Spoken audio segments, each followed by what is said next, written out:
ಜೀವಕ್ರಿಯೆಗಳು. ಸ್ವಪೋಷಕಗಳ ಪೋಷಣೆ. 1. ಆಹಾರವು ತಯಾರಿಸಲ್ಪಡುತ್ತದೆ. 2. ಆಹಾರವನ್ನು ಸಂಶ್ಲೇಷಿಸಲು ಹೊರಗಿನ ಶಕ್ತಿಯ ಅವಶ್ಯಕತೆ ಇದೆ. ಪರಪೋಷಕಗಳ ಪೋಷಣೆ.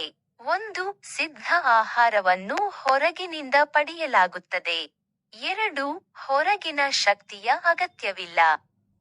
3. ಸಿದ್ಧ ಆಹಾರದಿಂದ ಶಕ್ತಿಯನ್ನು ಪಡೆಯಲಾಗುತ್ತದೆ. ಕೊಳೆತಿನಿಗಳು. 1. ಸತ್ತ ಮತ್ತು ಕೊಳೆಯುತ್ತಿರುವ ಸಾವಯವ ಪದಾರ್ಥಗಳಿಂದ ಆಹಾರವನ್ನು ಪಡೆಯುತ್ತವೆ. 2. ಬಾಹ್ಯ ಜೀರ್ಣಕ್ರಿಯೆ ಕಂಡುಬರುತ್ತದೆ. 3. ಯಾವುದೇ ಹೀರು ಅಂಗಗಳನ್ನು ಹೊಂದಿಲ್ಲ. ಪರಾವಲಂಬಿಗಳು. 1. ಬೇರೆ ಪ್ರಭೇದ ಸೇರಿದ ಜೀವಂತ ಜೀವಿಯಿಂದ ಆಹಾರವನ್ನು ಪಡೆಯುತ್ತವೆ. 2. ಬಾಹ್ಯ ಜೀರ್ಣಕ್ರಿಯೆ ಕಂಡುಬರುವುದಿಲ್ಲ. 3.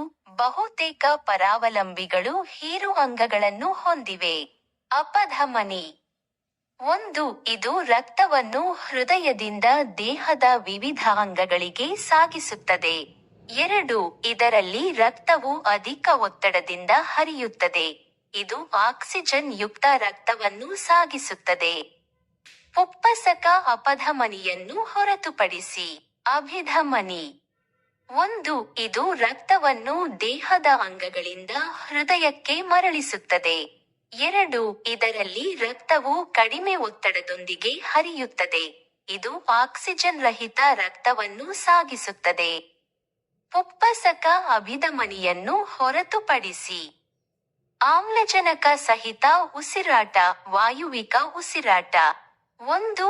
ಆಮ್ಲಜನಕ ಉಪಸ್ಥಿತಿಯಲ್ಲಿ ನಡೆಯುತ್ತದೆ. 2. ಜೀವಿ ಪರಿಸರದೊಂದಿಗೆ ಅನಿಲಗಳ ವಿನಿಮಯ ಮಾಡುತ್ತದೆ. ಮೈಟೊಕಾಂಡ್ರಿಯದಲ್ಲಿ ನಡೆಯುತ್ತದೆ.